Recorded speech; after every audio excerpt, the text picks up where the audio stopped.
শুধুমাত্র তোমাদেরকে একটা দারুণ খবর দেব বলে রাতের বেলায় দুই বান্ধবী ঠান্ডার মধ্যেও বেরিয়ে পড়েছি। আর সেই দারুণ খবরটা কি, ব্লগের সাথে থাকো, দেখতে পাবে।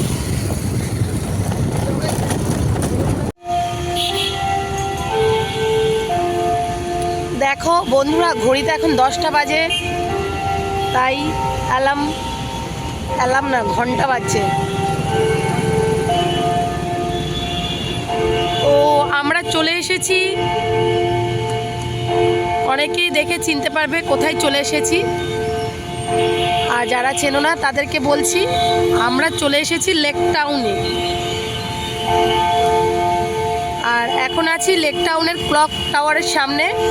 ঘড়িতে বাজে রাত 10টা। আর এই যে দেখো মেসির স্ট্যাচু, কিছুদিন আগে আমাদের এখানে মেসি এসেছিল। আর এই স্ট্যাচুটা কিন্তু মেসি কিন্তু উদ্বোধন করে গেছে, দেখতেই পাচ্ছ। একটু জুম করে দেখায়, আমি যেহেতু এই পারে রয়েছি। দেখো এই রিসেন্টলি কিন্তু এটা বানানো হয়েছে মেসির উদ্দেশ্যেই।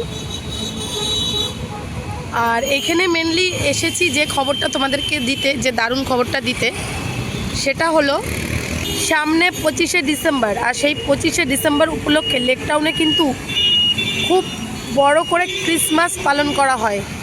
শুধু ক্রিসমাস নয়, তার পাশাপাশি পৌষ পার্বণ উৎসবও হয়। তো সেটাই তোমাদেরকে দেখানোর জন্য এবং খবরটা দেওয়ার জন্য বেরিয়ে পড়েছি আগে ভাগে, যাতে তোমরা জানতে পারো এবং সঠিক সময়ে চলে আসতে পারো এই ক্রিসমাস উৎসবে এবং পৌষ পার্বণ উৎসবে। তো এই প্রোগ্রাম চলবে 24শে ডিসেম্বর থেকে 1লা জানুয়ারি পর্যন্ত। কিন্তু ব্যানারে কিন্তু বড় বড় করে লেখা রয়েছে, দেখো। তো কি কি এখানে অনুষ্ঠান হবে, চলো ভেতরে যাই, সমস্ত কিছু দেখাচ্ছি। দেখো লাইটিং অলরেডি কিন্তু শুরু হয়ে গেছে। আর আরও কি কি হয়েছে সেটাও তোমাদেরকে সামনে গিয়ে দেখাই। আমাদের কলকাতার মধ্যে অনেক জায়গাতে ক্রিসমাস পালন করা হয়, যেমন পার্ক স্ট্রিট নাম করা, তেমনি আমাদের এখানে কিন্তু লেক টাউনের এই শ্রীভূমির মানে ক্লক টাওয়ারের পাশে কিন্তু এখানে বড় করেই ক্রিসমাস হয়।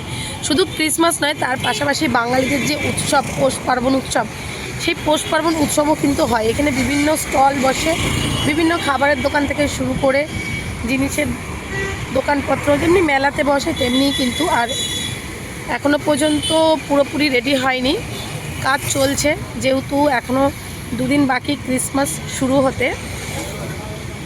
তো তোমরা যারা পার্ক স্ট্রিটে যেতে চাইছো না, কিন্তু ক্রিসমাসের মজা নিতে চাইছো, তারা কিন্তু আমাদের শ্রীভূমি মানে লেক টাউনের শ্রীভূমিতে আসতে পারো। আর দেখো এখানে কিন্তু এই যে স্ট্যাচুগুলো দেখছো, এই স্ট্যাচুটা কিন্তু অনেক আগেরই। এটা মারাডোনা স্ট্যাচু, যারা লেক টাউনে আসো তারা দেখতেই পাও। আর রিসেন্ট তো তোমাদেরকে দেখালাম মেসির স্ট্যাচু করা হয়েছে। আরও আগে অনেক লাইটিং আছে, লাইটিংয়ের কাজ এখনও সম্পূর্ণ হয়নি। দেখো গেটের পরে গেট যখন পুরোপুরি সাজানো হয়ে যাবে খুব সুন্দর লাগবে। আর এখানে প্রচুর স্টল বসে, প্রচুর খাবারের দোকান, প্রচুর জিনিসের দোকান, খেলনার দোকান প্রচুর পরিমাণে বসে। দেখো এখানে স্টলগুলোকে দেখো একবার, মানে প্রচুর প্রচুর পরিমাণে স্টল বসে। প্রায় তো 150-200 স্টল তো বসবেই, যেহেতু পৌষ পার্বণ উৎসব। সেখানে পিঠে থেকে শুরু করে চাইনিজ, ইন্ডিয়ান, তান্দুর সব আইটেমের খাবারই এখানে পেয়ে যাবে ক্রিসমাসের দিন। আর আগেই বললাম এই উৎসব চলবে কিন্তু 24। পুরো রাস্তা জুড়েই লাইটিং হয়, দেখতেই পাচ্ছ, আশা করি দেখে বুঝতেই পারছো। এবং এই দেখো এখানে কি করেছে, নামটা আমি ভুলে গেছি, স্নো কি যেন বলে, তোমরা নামটা জানলে কমেন্ট করে বলে দিও, আমার মাথায় আসছে না এটাকে কি বলে। পেঙ্গুইনের মতন দেখতে লাগছে। আর এটা একটা পার্ক, পার্কের মধ্যে এটা করেছে। দেখো পার্কটা কত বড়। চলো আরও অনেক কিছু প্রোগ্রাম এখানে হয়। আর ওই যে দূরে দেখো মিমু দাঁড়িয়ে রয়েছে স্কুটি নিয়ে, আর আমি ভিডিও করছি। আর এখানে দেখো একটা বড় কিন্তু স্টেজ হয়।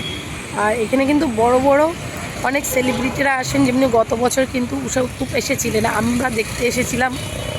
এই যে যে জায়গাটা দেখতে পাচ্ছ, এখানে প্রচুর মানুষের ভিড় থাকে, সবাই প্রোগ্রাম দেখে। এখানে অনুষ্ঠান হয় যতদিন এই ক্রিসমাসের আর পৌষ পার্বণের উৎসব চলে, সে কদিন পুরো উৎসব হয়। এখানে ভালো ভালো আর্টিস্টরা আসে।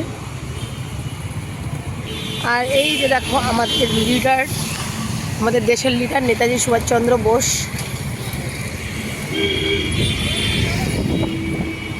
এই দেখো কত বড় সান্তা। আমাদের ক্রিসমাস শুরু হয়ে গেছে। আর এই যে মিমু গাড়ি চালিয়ে চালিয়ে আসছে সামনে। এই দেখো সান্তা বুড়ো।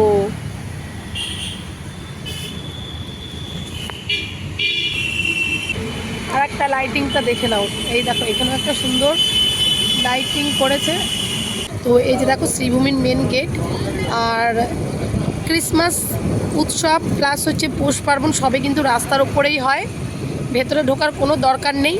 যা প্রোগ্রাম সবই রাস্তার উপরেই হয়, লাইটিং থেকে শুরু করে সান্তা ক্লসের রথে করে চড়ে আসা, মেয়েদের নাচ, অনেক কিছু প্রোগ্রামই কিন্তু এই রাস্তার উপরেই হয়।